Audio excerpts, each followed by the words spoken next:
Long ago, in the city of Jerusalem, there lived a man named Baruch. Baruch was not just anyone. He was the trusted friend and helper of the great prophet Jeremiah. While Jeremiah warned the people about God's plans, Baruch was the one who carefully wrote the words down, like a scribe with the neatest handwriting you can imagine. But one day, something very sad happened. Jerusalem, the city of God's people, was destroyed. The people were taken far away as captives to Babylon. They felt hopeless, like a flock of sheep without a shepherd. Baruch saw how broken-hearted they were.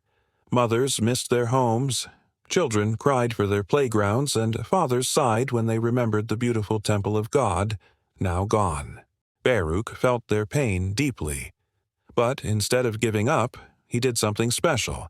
He gathered the people together and encouraged them with words of wisdom, comfort, and hope. He wanted them to know that even though they were far away from their homeland, God had not abandoned them. "Children," Baruch might have said, "listen carefully. When we turned away from God and chose our own way instead of His, sadness followed us. But God is like a loving parent. Even when we make mistakes, He still wants us back. If we turn our hearts to Him again, He will welcome us." The people listened. Some cried, some nodded. Deep inside, they knew Baruch was right. Baruch then reminded them of something very important. Wisdom. "Wisdom," he said, "is more valuable than gold or silver. You can't buy it in a marketplace or trade it like goods. Wisdom comes from God, and it teaches us how to live well. Without wisdom, even the strongest city will fall. But with wisdom, even in sadness, there is hope." Children leaned in, curious. "Where can we find this wisdom?" one might have asked. Baruch smiled gently. "It is found with God. If we seek Him, pray to Him, and follow His ways, He will give us wisdom freely. Then our lives will shine again." The story of Baruch was not only about remembering mistakes, it was also about remembering hope. He told the people, "Do not be afraid, little ones. Do not be discouraged. Even though we are far from our home, God is near. One day, He will gather us back. He will bring us out of the darkness and into the light.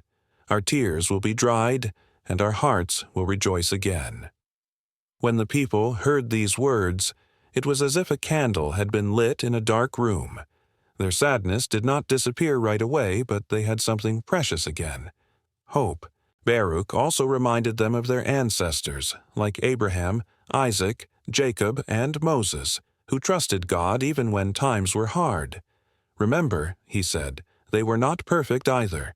They struggled, they made mistakes, but they trusted God.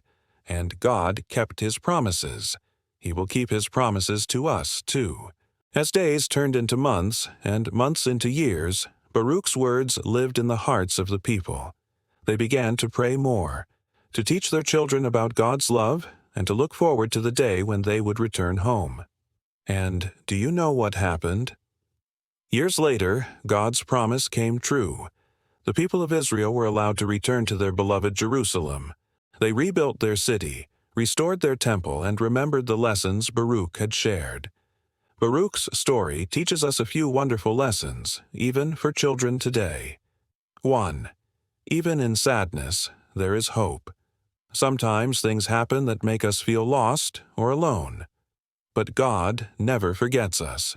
2. Wisdom is better than treasures.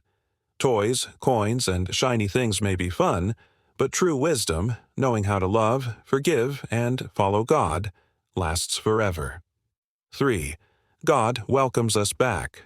When we make mistakes, we can always say, "I'm sorry," and return to Him. Like a loving parent, God forgives and restores us.